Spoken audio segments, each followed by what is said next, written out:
بسم اللہ الرحمن الرحیم نحمدہ ونصلی علی رسولہ الکریم۔ ام المومنین حضرت عائشہ رضی اللہ عنہا سے ایک حدیث مروی ہے، وہ بیان کرتی ہیں کہ ایک مرتبہ اللہ کے رسول صلی اللہ علیہ وسلم نے اپنے اصحاب سے سوال کیا، اتدرون من السابقون الی ظل اللہ عز وجل یوم القیامہ، کیا تم جانتے ہو کہ روز قیامت اللہ عز و جل کے سائے میں سب سے پہلے پہنچنے والے کون ہوں گے؟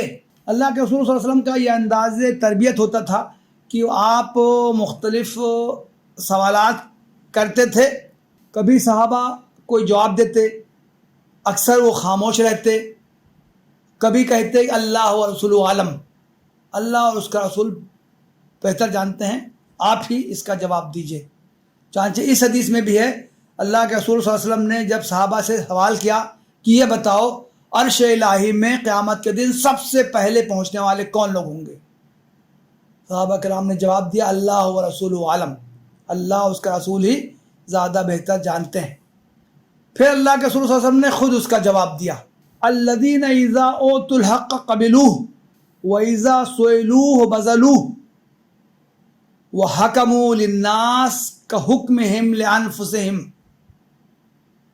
یہ وہ لوگ ہوں گے جنہیں حق دیا جائے تو اسے قبول کر لیں، جب ان سے حق مانگا جائے تو شرح صدر کے ساتھ پورا دیں، اور جب لوگوں کے لیے کسی چیز کا فیصلہ کریں تو ویسا ہی فیصلہ کریں جیسا اپنے لیے کرتے۔ اس حدیث میں میدان حشر کا منظر کھینچا گیا ہے۔ میدان حشر میں سورج کی تمازت ہوگی، لوگ پریشان حال ہوں گے۔ اس منظر کا تصور کیجئے، ایک چٹیل میدان ہو، شدید گرمی کا زمانہ ہو، سورج آگ برسا رہا ہو، اس میدان میں بہت سے لوگ جمع ہوں، وہیں کہیں پر چھوٹا سا سائبان ہو، اس وقت کیا ہوگا؟ ظاہر ہے کہ لوگ سایہ کی تلاش میں سائبان کی طرف جائیں گے، جو لوگ دوڑ کر جائیں گے وہ وہاں جلد پہنچ جائیں گے، جو لوگ آہستہ آہستہ چلیں گے وہ پیچھے رہ جائیں گے، پہلے پہنچنے والے دھوپ کی تمازت سے محفوظ ہو جائیں گے، بعد میں پہنچنے والوں کو جگہ نہیں ملے گی۔ ٹھیک اسی طرح میدان حشر کا سما ہوگا، وہاں دنیا کے تمام انسان جمع ہوں گے، سورج سر پر ہوگا، اس کی حرارت و تمازت سے سب پریشان ہوں گے، وہ سایہ کے متلاشی ہوں گے جس سے انہیں کچھ راحت مل سکے، لیکن وہاں کہیں سایہ نہ ہوگا سوائے سائے الہی کے۔ اس وقت اللہ کے کچھ بندے ایسے ہوں گے جو دوڑ کر اس سائے میں پہنچ جائیں گے، اس طرح وہ عافیت میں ہو جائیں گے۔ متعدد احادیث میں میدان حشر میں سخت گرمی اور عرش الہی کے سائے کا تذکرہ کیا گیا ہے۔ ایک مشہور حدیث میں ہے، سبعۃ یظلھم اللہ فی ظلہ یوم لا ظل الا ظلہ، 7 قسم کے لوگ ہوں گے جو عرش الہی کے سائے میں ہوں گے اس دن جبکہ اس کے سائے کے علاوہ کوئی سایہ نہیں ہوگا۔ اس حدیث میں 7 طرح کے لوگوں کا تذکرہ کیا گیا ہے۔ ایک وہ حکمراں جو عدل پرور ہو، وہ لوگ جو اللہ کے لیے محبت کریں، کہیں اکٹھا ہوں تو اللہ کے لیے اکٹھا ہوں، وہاں سے الگ ہوں تو اللہ ہی کے لیے اکٹھا ہوں۔ وہ شخص جس کا دل نماز ہی میں اٹکا رہے، مسجد میں اٹکا رہے، ہر وقت اس کو نماز کی فکر ہو، ایک نماز وہ پڑھے دوسرے نماز کی وہ تیاری کرنے لگے۔ وہ شخص جس کو بدکاری کے مواقع حاصل ہوں، اس کے باوجود بھی وہ بدکاری پر آمادہ نہ ہو، اپنی عزت و عصمت کی حفاظت کرے۔ وہ شخص جو صدقہ و خیرات کرے تو اس میں نام و نموز سے گریز کرے، چھپا کر دے، اتنا چھپا کر دے کہ جو کچھ وہ دائیں ہاتھ سے دے بائیں ہاتھ کو اس کی خبر نہ رہے۔